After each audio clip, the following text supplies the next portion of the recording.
Today in Portland, Oregon, ethics complaints over a Moda Center event, a mayor's newsletter that raised eyebrows, and a call for management change on our transit system. A full slate and plenty at stake. I'm Dean Bark. Welcome to the City Report with Dean Bark in Portland. First up, ethics investigation looms over Portland City Councilors for Moda Center event attendance. Two city councilors, Olivia Clark and Loretta Smith, are under scrutiny for attending the Portland Metro Chamber's annual meeting at the Moda Center on June 24. That ticket cost about $350. Oregon's gift rule is simple on paper. Public officials generally can't accept more than $50 in value from a single source if it could influence their work. There is an exemption if an official is attending in an official capacity. The dispute here is whether that exemption applies.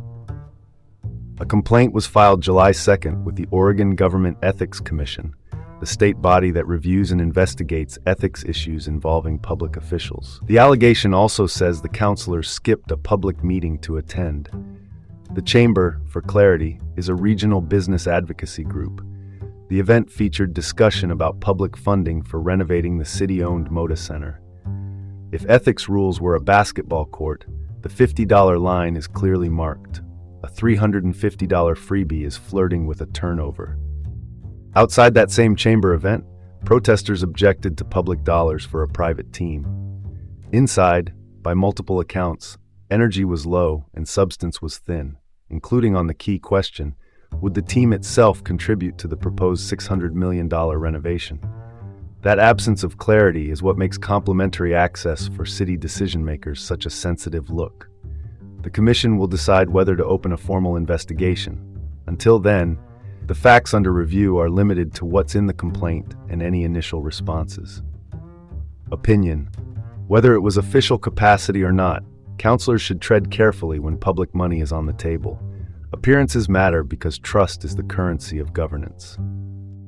Next up, Portland Mayor's newsletter sparks controversy with tech bro comment amid Moda Center debate. Mayor Keith Wilson, the city's chief executive, used his official newsletter to label Edon Krolowicz a tech bro and opportunist. Krolowicz is a data analyst and software engineer who runs Rip City Not Rip Off, a website scrutinizing the Moda Center lease terms and renovation financing. Think a watchdog spreadsheet with sharp elbows. The timing. The note went out as council prepared for a work session on the arena lease. The newsletter focused on the city's potential financial commitments, but the language about a prominent critic quickly became the headline. One accurate description of a civic debate is numbers, contracts, and terms.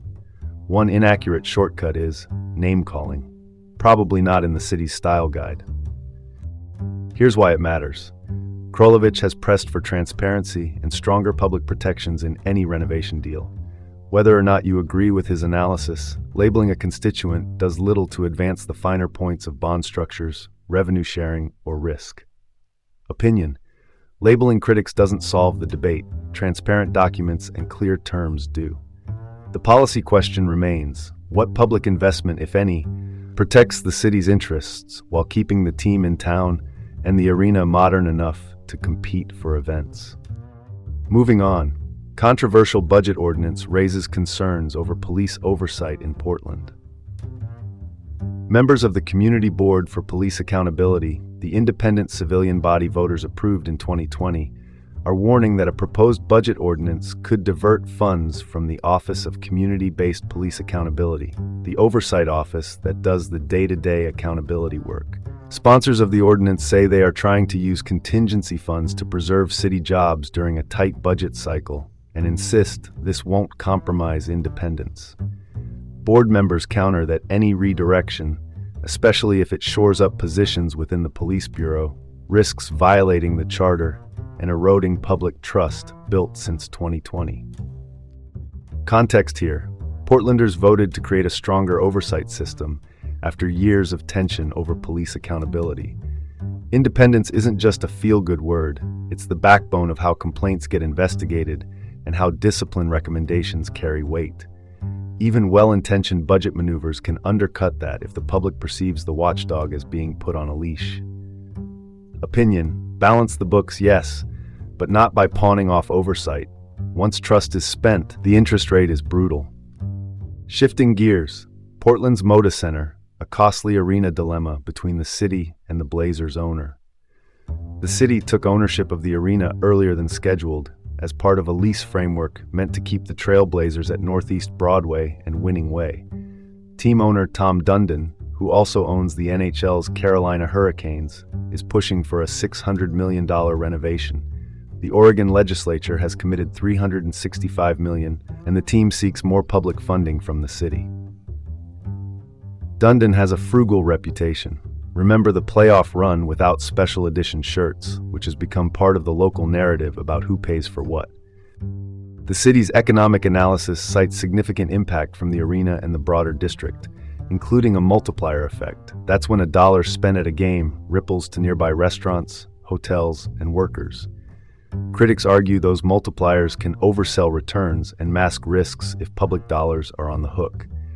Supporters see the renovation as civic pride and long-term positioning for concerts, tournaments, and a competitive NBA product. Another wrinkle, if the league eventually expands to other cities, leverage in franchise negotiations shifts. That can influence how hard each party pushes on public terms. Opinion. Pride in a home team is real, but the checkbook needs guardrails. Show the public how the deal pencils out across good years, lean years, and worst-case scenarios. Last up, TriMet Safety Response Team calls for new management amidst unionization efforts. TriMet, the region's transit agency, launched its unarmed safety response team in 2021 to focus on de-escalation and connecting riders to services. The team is currently staffed through Portland Patrol Incorporated, a private contractor.